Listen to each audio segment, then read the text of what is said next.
The New Triumvirate by Conway Fitzgerald. Chapter 11. Lassiter placed another heavy pouch of white fire powder on the spot of the hexagon closest to my left, upon the fourth corner quadrant within the great magic circle. He then cut it open with his knife. Polek. Xiao. He said, as he poured the contents out slowly along the lines he had drawn. When the bag was emptied, he cut open another and continued the enchantment. The gray mage then dragged the pouring powder deftly, with precise steps, along a perfectly straight line, until that bag emptied. Gerdi. Simo. Ha! He exclaimed. The gray mage continued his spell, breaking yet another powder bag open, so he could drag its falling contents towards the next point of the magic hexagon. Lassiter would continue this highly advanced magic spell until the entire portal for mass teleportation was woven completely around us. Then he would ignite the powder and complete the proper semantics. Lassiter, Nuna, myself, and all of our many things, and this other wood elf, the ranger named Brunarian, would then be delivered instantaneously to the outskirts of the Mirdet Chenu. This was the most secretive city in the known world. It was the ancient first city of the High Elves. It was the place of Theb Karu's birth, as well as Lassiter's. Lassiter was apprehensive to return for his own reasons. I was uncertain of this plan because of Theb's many warnings to me to stay away from this place. Yet these thoughts weren't the only things making me feel uneasy. I was supposed to remain in place during the incantation, within the northeastern quadrant of the teleportation circle Lassiter had assigned to me. I was to remain motionless and silent to prevent a disastrous malfunction, but I could manage neither. All I could think of was how I needed to get out of this magic circle. I could not go with them. Not like this. But how could I explain it? Because I am a product of two different races, I am also subject to two very different menstrual cycles. My human eggs are determined to create themselves routinely each month, drawn by the weight of the two moons. But my elvish ovaries were timed for a 7-year cycle. It would be closer to 50 if my blood were elvish pure. Because of this, it was rare that my elvish and human cycles would ever become synchronized. It did happen. The last time was 25 years ago, just before I lost young Dan and my thieves guild at Bishop's Gate. And now, it was happening again. Para. Himu. Aermine, stop moving. Lassiter demanded sternly. Lassiter, I can't do this. You all must go there without me. Sit still. Stop moving your legs, he said again. You don't understand. I cannot leave the Irdet now. I need to go home. Aermine, our home is no more. The Dohiki are coming. You said it yourself. We must escape. Zett will help us, Nuna assured me. But I am not well. This now is not a good time for me. I stood up and stepped out of Lassiter's magic circle. Brunarian opened his eyes and looked upon me with disbelief. Please no, Tia. If we break the spell, we may find ourselves trapped here. He insisted. We elves must stay together, always, and most certainly now. Lassiter then turned his attention to me. He created an advanced spell-sustaining bubble above his head. The containment bubble crackled and whirled with ferocity as Lassiter focused his angry eyes upon me. He then cast a powerful hold magic and thrust me back onto my spot for mass teleportation. His magic was far too powerful for me to resist. He kept me seated thereafter. Lassiter then ignited the fire powder and reopened the magic bubble above his head, using new semantics. Moments later, we were all 5,000 miles to the east, in the mountains where no humans live, in the uncharted lands of the endless wood, where no human dare venture. It was a castle city built into the rocky spires of the mountains. This was the ancient home of the Greys, the Mirdet Chenu. The altitude and light air affected me immediately. When added to the nausea and anxiety I was already feeling, I turned my head and vomited. Oh, my dear Aermine, let me help you, asserted Nuna. I have medicines for high-altitude exposure, she said confidently. I know. I've endured this for many years. It takes some getting used to. That's not what it is, I told her bluntly. Nuna, I am Sira Impai. Please, I need to go away.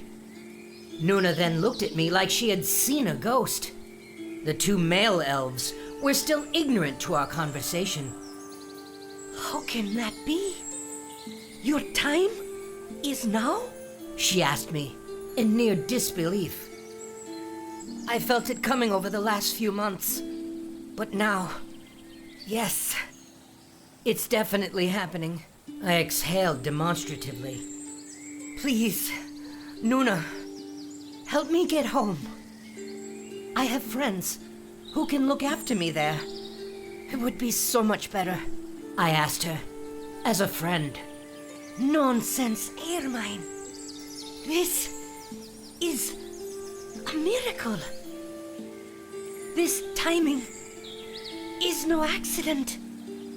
We must take you to Zett at once, she insisted, with a gaze that seemed to glance back centuries over my head and shoulders. What's this all about? Asked Brunarian, who understood our language fluently, but did not understand the subject matter. A miracle. The Restorer has come to the Mirdet now, in her time of mating. I could see Brunarian react to this news in a confused way at first. But then his natural instincts made him suddenly wise to my potential sexual proclivities. I could see the angst of the young male growing on his face. No, I told him bluntly. Don't even think about it, I commanded him. He shook his head with feigned ignorance. Aermine, is it true? Asked Lassiter. Why didn't you? Because you wouldn't listen to me. None of you would. Now we're here, so let's get her situated, and then I want you to take me back home to the Irdet. Right away, I told the Grey Mage. Being my quasi-uncle, and deeply involved in my caretaking since I was a child, Lassiter felt particularly responsible to ensure my safety during this prolonged, rigorous state of elvish femininity. Theb would never entertain the thought of my insemination by any elf during these times. He would simply hide me away, strangely disinterested in my burning want of sex. But I could tell Lassiter was different. Not only was he not disinterested now, but he also didn't know what he should do about it. The wise and super-intelligent Grey Elf was truly stumped. Take us to Zett. He will see to our safety. He will know what to do. Nuna implored Lassiter again. She then turned back to me with a wide smile. This is a wonderful thing. A gift from Angrad herself. No, it's definitely not that. I answered her dismissively. just plain old bad luck again. Might as well blame Oral and his many chances. You must welcome her grace when her spirit shines upon you, Aermine. Nuna insisted with a comely smile. Well, tell her to shine it somewhere else. I'm not interested. I shut her down. I didn't believe in the luck god either. But by all the steady stars, and the many gods that have shown me nothing but their eternal disdain, how could this happen to me now? Just as I am to meet the most powerful elf in the known world. I asked Fergus in my thoughts, but his spirit would not answer me, nor opine upon it. After protesting and arguing with them, I pulled myself together and insisted I could get through this. All right then, damn it. Come on, let's go then. Let's go meet Zett.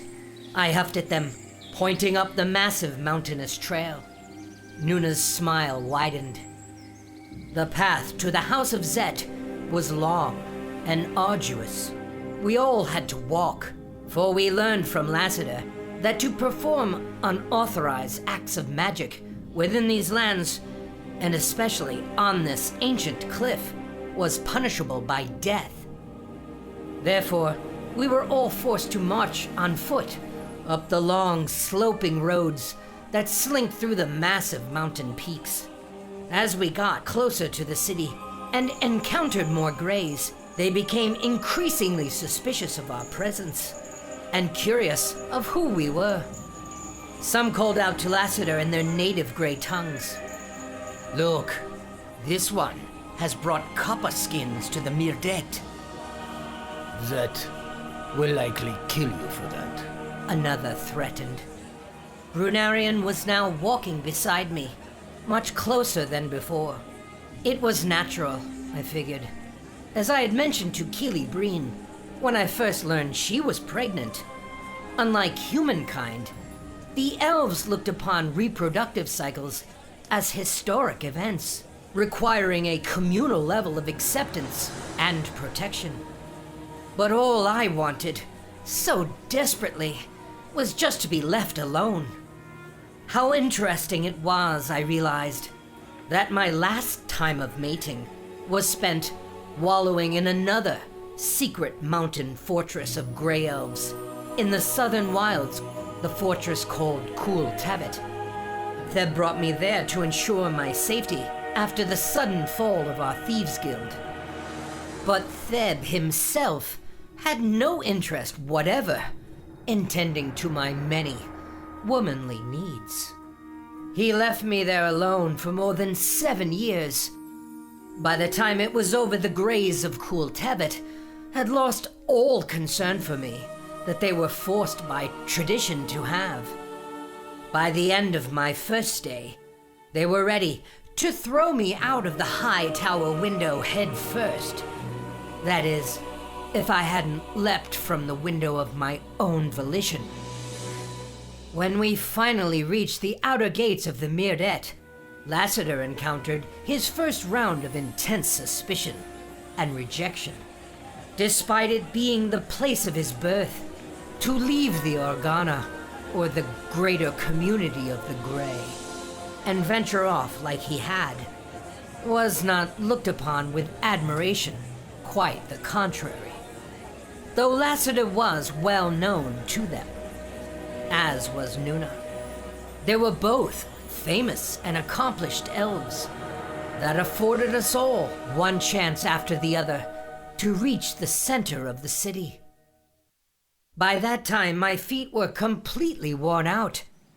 I sat on the ground near the final gatehouse, staring strangely at the large, ripened fruits that were being sold on the street carts nearby. They all suddenly looked to me like a bunch of throbbing phalluses. I couldn't take my eyes off of them. This mission was not going to be easy. When the gates to the central city were opened, the Greys that remained outside the gate were shocked to see we copper skins allowed inside. We were led by the sovereign's personal armored guard into covered wagons, much like the wood elves would have done to protect Tel Suma. The path we took through the maze of rocky streets remained a well-kept secret. I was simply thrilled to be off my feet. When the wagons stopped and the exit cover was first removed, the guards pointed angrily to Lassiter. You, Kupelesh. You first.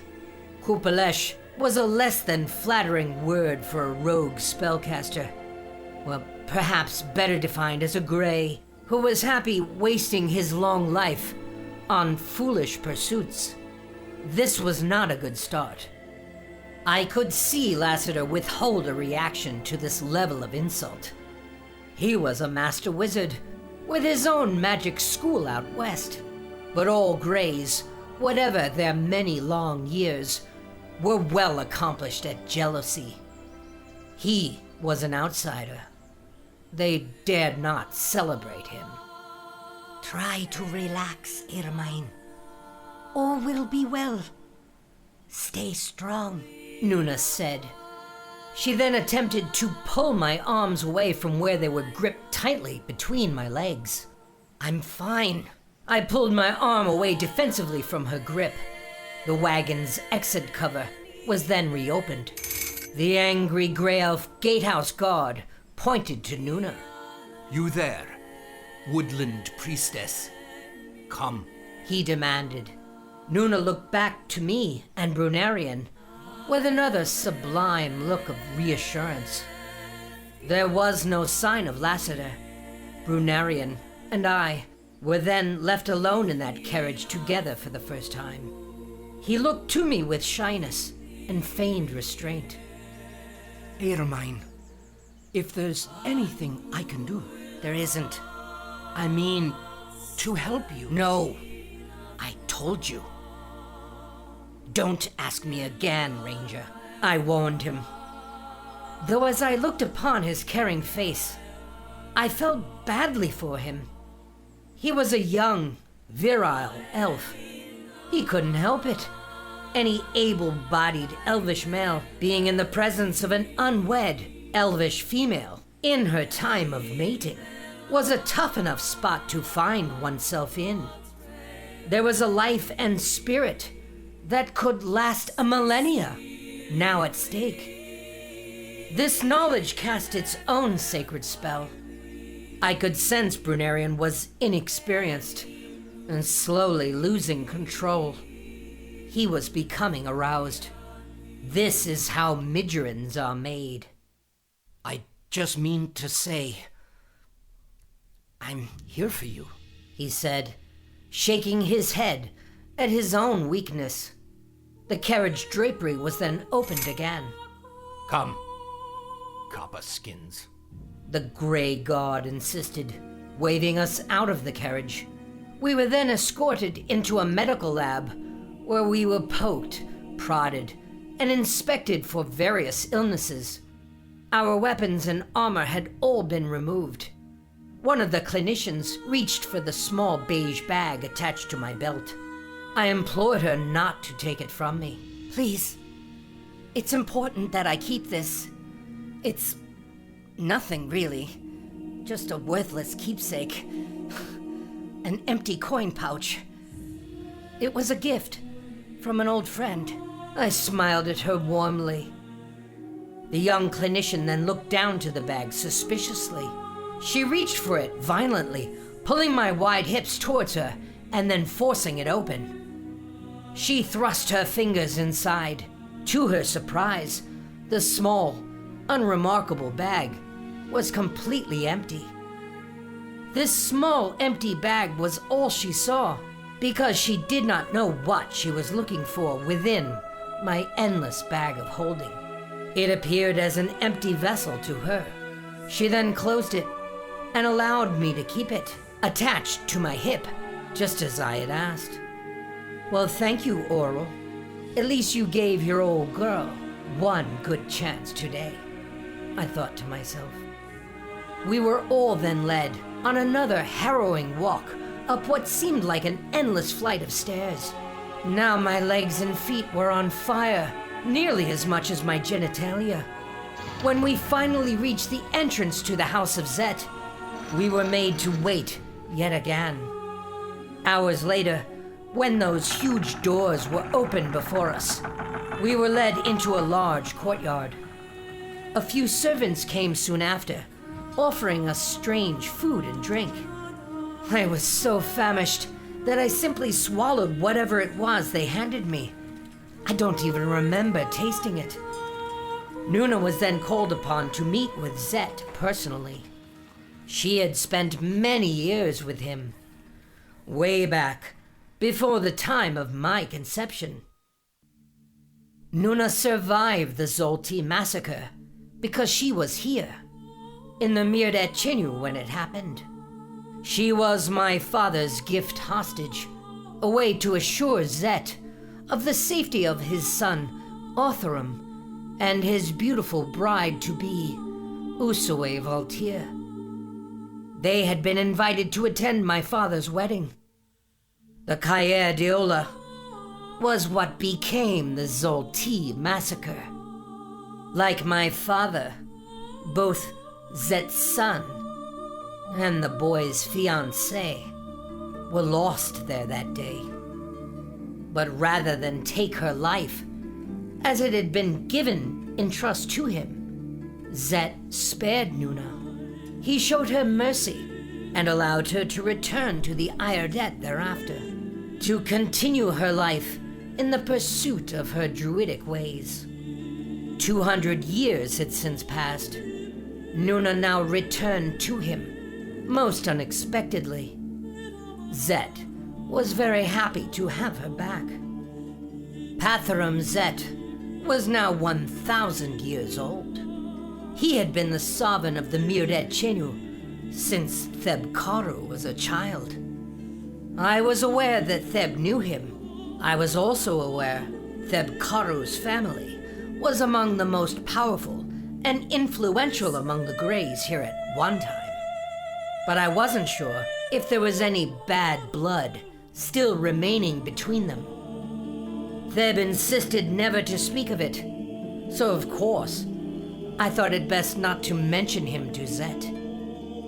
Nuna was presented eagerly to the sovereign alone. I was unsure what might come of their meeting. Nuna was a druid, a woodland nun by any other name. She was far more beautiful than me, yet was devoted to chastity. For these reasons, her confidence in Zett's acceptance was well-founded. Dear Nuna, you have returned to me at last. Look how beautiful you still are. So young and full of life. Zett said. He did not greet and embrace her. His minders and keepers kept everyone far from him. Disease was the greatest fear among the Grey. They preserved their long lives this way, by always keeping a safe distance. Nuna bowed to Zett from afar. Great and merciful sovereign, thank you for allowing my return and those of my party. You are most gracious. She smiled blithely to him and bowed again. Of course. What brings the woodland priestess of the Iardet to these high mountains? How long has it been? Far too long, sovereign. Though I return to you now because I am once again in need of your great power and mercy. The Doiki have returned. This time, they have destroyed Tel Suma. I am now a priestess to none.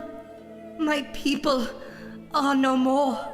When Zett heard her words, he was not frightened or startled. He looked upon her with pity and great anger. His stomach boiled with rage over this latest incursion. These days, the Drow were becoming ever more brazen in their treacherous attacks upon the overworld. Now, they had gone too far. Zett stepped towards the patio, which overlooked the courtyard. He peered down to the 3 other elves who had accompanied Nuna. You are all safe here, precious priestess. As for these invaders, this will not go unanswered. I can assure you, they have earned a proper response. He said firmly. I do not wish for more war, Great One. Nuna pleaded. Though a war has come, and so more war shall be joined. You were wise to come here, Nuna, to come to me first. For this, I am grateful to you. The Sovereign said with great authority. Nuna crumbled to the floor beneath him in gratitude. It was then Zett's eyes turned down to me. After digesting their strange gray food, I was experiencing a weird surge of energy. I was being kept in a flowery courtyard and felt the need to move. So I started some strength and flexibility exercises to pass the time. Zett was struck by the recognition of the forms I executed. He knew them all very well. He had seen them performed just as I was doing for centuries. He looked down to the flowery courtyard and reassessed me. What a strange, mutant-looking form of female woodland elf, he thought. He then asked of me to Nuna. Who is this one with you? The one with the thick legs and red hair. Nuna then told him everything she knew and all that she believed about me. I would have preferred she hadn't done either, but I wasn't up there to stop her. Despite the protestations of his many minders and keepers, Zett descended down to the courtyard to observe me up close and in person. Tell me, how is it you have learned these exercises? His strange voice asked of me suddenly, in a singular, commanding fashion. As he spoke, I was in an awkward, exposed stretch, so I stopped and rose to my feet. I soon realized it was the Sovereign himself, Pathurem Zett, come to inspect my physical movements personally. This exercise you do, is it not the practice of the Bidon Tout? How could it be that you are learned in their ways? He asked, already knowing the answer. I dared not lie to him. I learned this from my guardian, Sovereign. He was from this place, and of your people. He was a Grey. He told me never to return here, and now I think I know why. I answered him. Then it is true. Theb Karu was not slain among his ward at Tel Suma. And he lives still? He does not, Sovereign. He was lost to me many years ago. I used that opportunity to stretch the truth a bit. My thinking was, he bought it. It had only been a decade since his death at Zaitefetten. A blink of the eye among the Grey. Is it true that you are the daughter of Pule? You are the fabled child of the Ostropa, the one that was conceived on the eve of the Caer Deola, the one the Woodlanders call the Restorer. He asked. It is the Druids who say that is so, I answered. But I am not convinced. That was my father's religion, not mine. I never knew him, and therefore, I am not one of them. Then why have you come here, Aermine? Is it just to torment me further? Perhaps to take even more from me. He pleaded. Certainly not, Sovereign. You must know. I implored Nuna and Lassiter not to bring me here at all. Figuring what Nuna had probably sold him, Zett seemed unconvinced. So I took a different tact. In all your great wisdom, Sovereign, you must know. I had no control over the means of my own creation. The Sovereign then looked at me in the eye, and then nodded solemnly at my plainly spoken truth. Nor I, the loss of mine. He answered me sadly. He then gathered himself, and then made his next command to his subjects. Bring them up to my palace. All of them. We will feed them and see to a response made to this dastardly attack of the Drow. His minders protested this move intensely, but he refuted them all. His keepers then retreated and gathered ever more keepers. None of the Grey wanted any of us in his presence, but Zett had spoken, and he was the Sovereign, not they. We were all then escorted into the hall of the House of Zett. Before being allowed in his presence, close enough to make physical contact, all of us were once again searched for weapons and illness. We then entered the hall of Zett and approached him and his council gathered near his high throne. A withered gray wizard cast his gaze upon us with suspicion. He approached us all slowly, and with one hand aloft, he cast an advanced detection magic upon me. There are others among them, Sovereign. This one. She carries more life forms with her, He said, pointing his bony gray fingers directly at my waist. Zett looked at me quite confused by his high mage's finding. I was equally surprised. I thought to myself, whatever could this gray mage be talking about? That's when it hit me. Oh dear. Of course. I laughed aloud and feigned embarrassment. I'm so sorry, I said. I then reached into my endless bag and pulled out the 3 cats that were hidden inside. I completely forgot.